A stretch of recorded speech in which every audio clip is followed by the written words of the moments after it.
De volta para o segundo bloco com o Tribuna Livre, o vereador eleito Emerson já esteve na Câmara, o Roberto também, né? Já reunião, conhecendo a estrutura, vencimento de vereador, e que a Câmara de Rio Branco é uma das melhores do Brasil, enxuta, isso aí vocês vão ter transparente. Transparência do Brasil. Muito bom, falta condições de trabalho, né? Mas é uma das melhores. Em termos de ajuste, né? Ela é muito dentro da lei.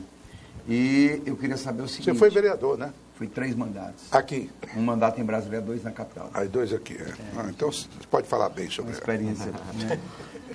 O vereador... Sim, mas agora eu... Fique com a palavra. Não, porque no bloco anterior eu fiz uma pergunta sobre a PEC que está tramitando no Congresso Nacional e o Roberto Duarte respondeu, mas o Emerson não teve oportunidade de dar o ponto de vista dele sobre essa PEC, né? O que você... Eu acho ela muito importante para o atual momento que o Brasil vive hoje. Né? Nós estamos aí passando por um momento de crise e tem que controlar os gastos, isso é claro, não tem como gastar mais do que se arrecada. E a PEC, como eu falei, ela não é tão ruim assim, não é que vai limitar os investimentos em saúde, educação, enfim. Vai ser reajustado com base na inflação. Daqui a 10 anos ela pode ser revista, nada impede de que aumente isso. Né? Agora, é óbvio que do jeito que a gente está, a tendência é para o buraco.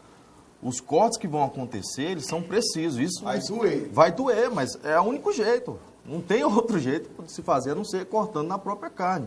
Né? E são várias medidas que, ao mesmo tempo, vai dar condições de criar uma segurança no Brasil para que se tenha investimentos.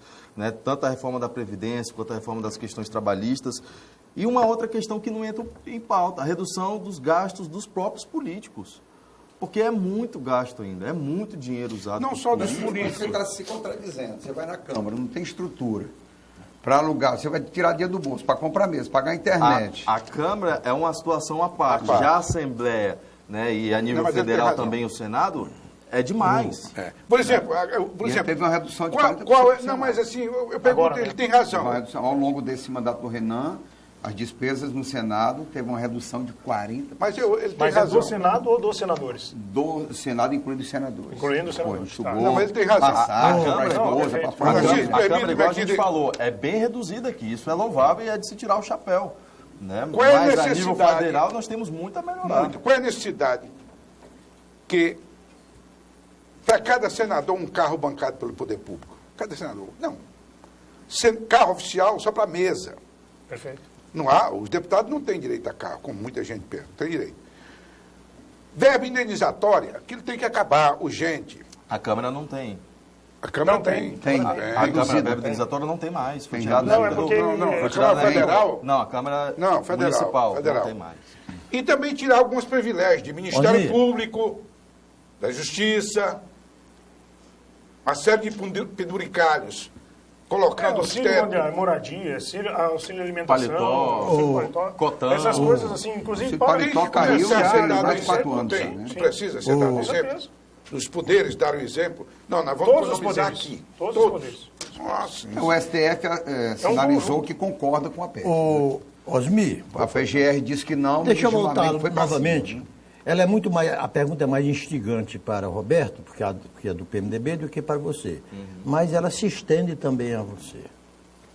Quando Xuxo foi chamado naquela situação crítica da Segunda Guerra Mundial, que o convidaram para ser o primeiro-ministro da Inglaterra, não posso aceitar porque eu só tenho a oferecer sangue, suor e lágrimas. E ele só deu certo por isto. O grande problema da PEC 241, que eu a tenho estudado, ela é fundamentalmente importante, Roberto, porque ela vai piorar ainda para começar a melhorar. Porque nenhum benefício de imediato ela vai trazer. Não. Se vai cortar as despesas, claro que ela é importante a longo e médio prazo. Qual foi o grande erro da presidente Dilma? Ela se elegeu escondendo a crise, que era um ônus de quem concorria à reeleição. Ela escondeu. E a crise é como a gravidez. Gravidez, depois de 9 meses, não tem como esconder a barriga. Agora esconde até os 4, a gente com 5 meses, tu tá É. grávida, mas não sabia. Não, engordei. Não, já que eu me gosto de contar muita piada, eu vou contar outra piada. A gravidez dos 2 primeiros meses tem um recursozinho que é esconder. Bota uma camisa mais frouxa. Não, esconder a menstruação, vamos ser claros. É igual a crise. Do 4º e 5º meses, usar uma calça bem justa. Apertando Uma mesmo. Saint-Tropez. No 6º, no 7º e no 8º mês, é saia balão. Tá E no entendendo? 9º mês tem que Dilma declarar, fez, Tem que tirar o menino. eu estou grávida. Foi Não isso é que a isso? presidente Dilma Tem que tirar o fez. menino. Então, o que é que aconteceu? Aí vem essa que vai doer, e muito, No começo. e no bolso de 30 milhões de brasileiros, chama-se a PEC da Previdência. Porque o rombo deste país mora aqui. E esse problema vai ser resolvido e com muito sacrifício.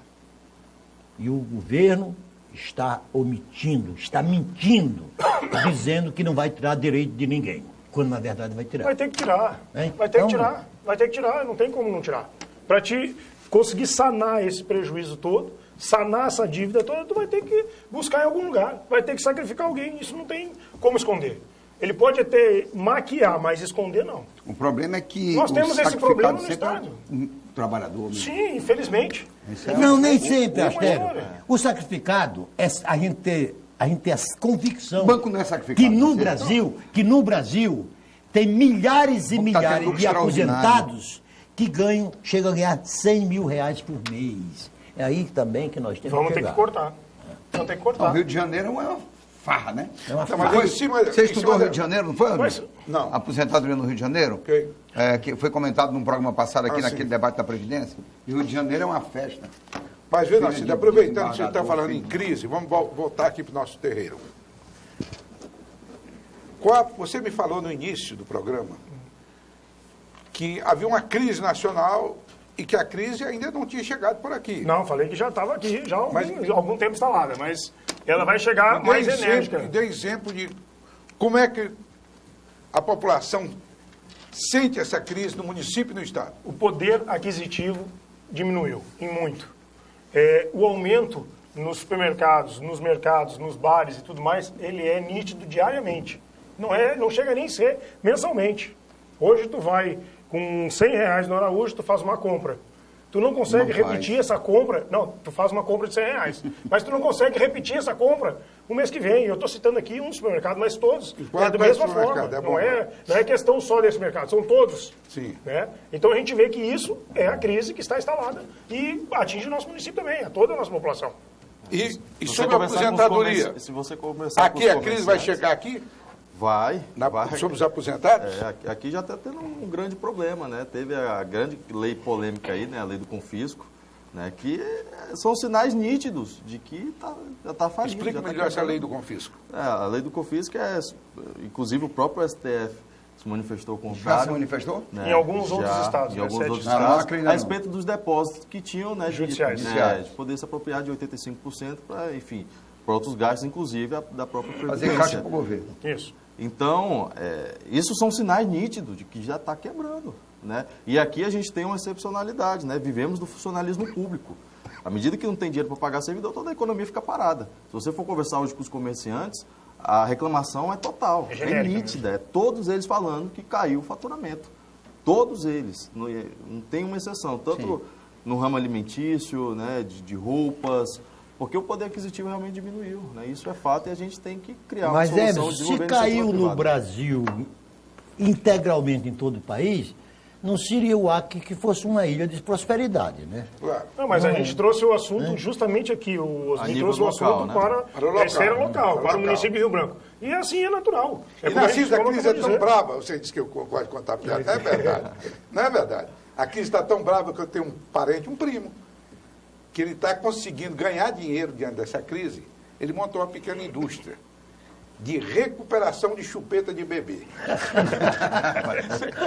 Isso é brincadeira. Rapaz, porque você não está mais jogando fora, está recuperando aquela chupeta. Mas o que o Emerson acabou de dizer também é importante a gente destacar com relação essa legislação que passou na Assembleia Legislativa, a Assembleia Legislativa votou favorável, mesmo sabendo da sua inconstitucionalidade, né, porque já tinha sido reconhecido em outros 7 estados. Essa semana mesmo, o governo está fazendo de tudo para tentar retirar parte desse dinheiro, uma vez que existe um valor específico de uma empresa em particular aqui no estado que atinge todo o Brasil, mas que está no estado do Acre, que a gente conseguiu aí uma liminar no Espírito Santo para brecar que não fosse mexido nesse depósito judicial especificamente dessa empresa. Mas o que acontece? Há impactos. O que acontece? O governo agora parece-me que quer fazer a retirada dos valores, excluindo a Telex Free. Há impactos. E mesmo sabendo da inconstitucionalidade dessa lei. No caso da Impactos, assim, já se vão 4 anos, 2013, 3 anos e pouco. 3 anos. Por que está no fundo judiciário, por que é que as pessoas ainda não foram ressarcidas, já que é uma pirâmide, porque não que é houve, crime? Não, aí quem tá condenando é Vossa Excelência. Não existe não existe então, nenhuma condenação para trânsito de julgado. Só um minutinho. Só pode se dizer que é crime quando há um trânsito de julgado sobre aquela investigação. Não existe nenhuma condenação sobre a empresa com trânsito de julgado. Né? Mas a defesa entende, e sempre fez a defesa, de devolver os valores aos divulgadores da empresa.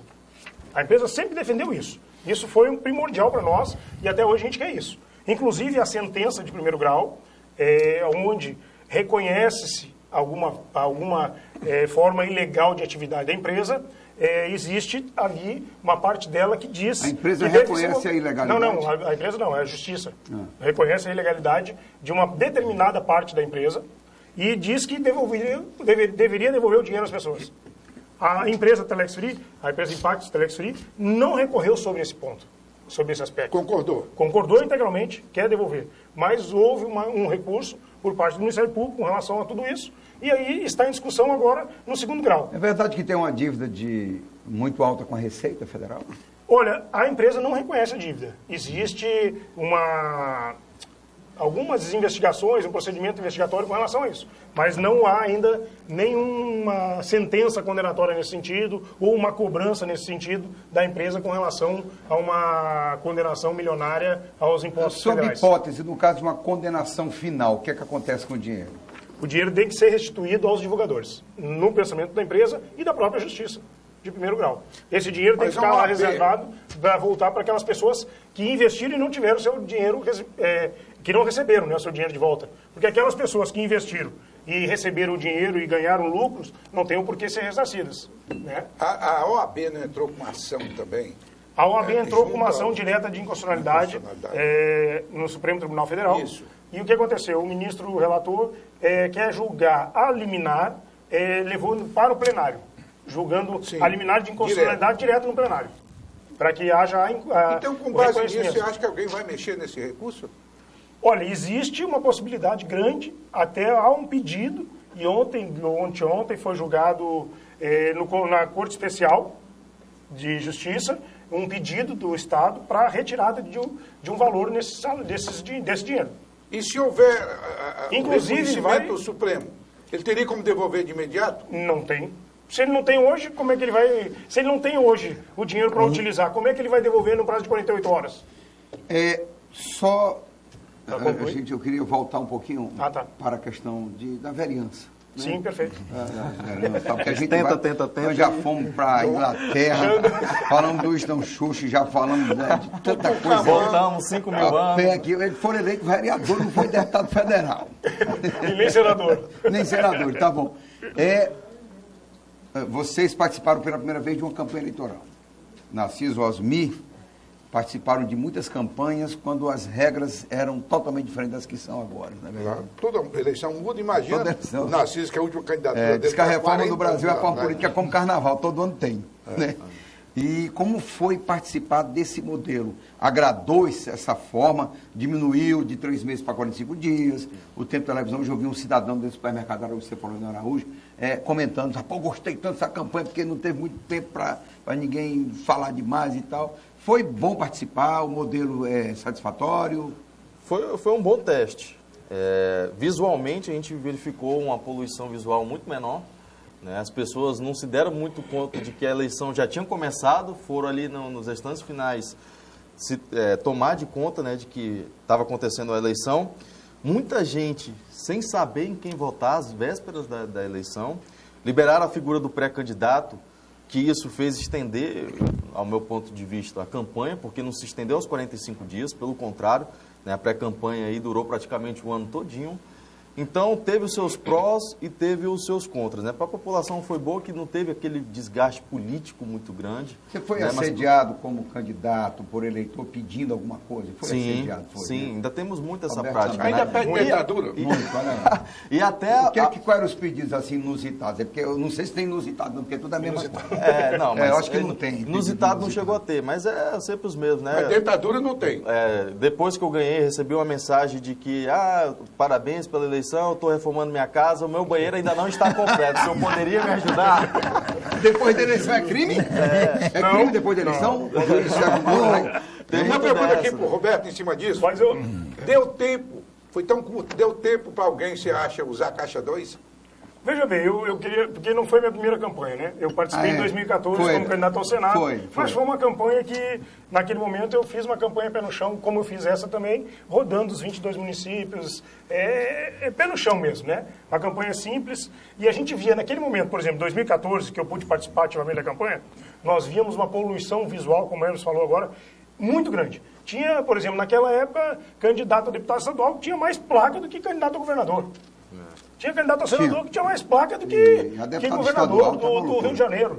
Então, quer dizer, a gente via que era uma desproporcionalidade muito grande com relação ao visual de campanha. Já nessa campanha, a gente observou que o visual ele reduziu muito e deixou mais ela competitiva. Corpo a corpo. Quem não foi para a rua pedir voto, quem não teve andando nas... Prejudicou a falta de visual? Prejudicou a divulgação? Não, eu acho que não prejudicou não, porque cabe a nós, candidatos, buscar a população e levar nossas propostas. Então a gente tem outras formas de fazer política de que não aquela visual. A internet foi uma ferramenta. A internet foi muito bem utilizada, as redes sociais.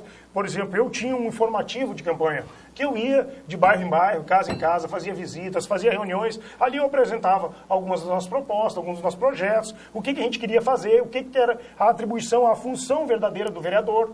Entendeu? Então, essa campanha ela foi bem pé no chão. E eu vou lhe ser bem sincero, dos 45 dias foi muito melhor do que os 90 que eu passei na eleição de 2014. Nós temos intervalo, temos intervalo comercial, a gente volta para o terceiro e último bloco aqui do programa Tribuna Livre, conversando com os dois jovens vereadores eleitos pela capital, o Roberto e o Emerson.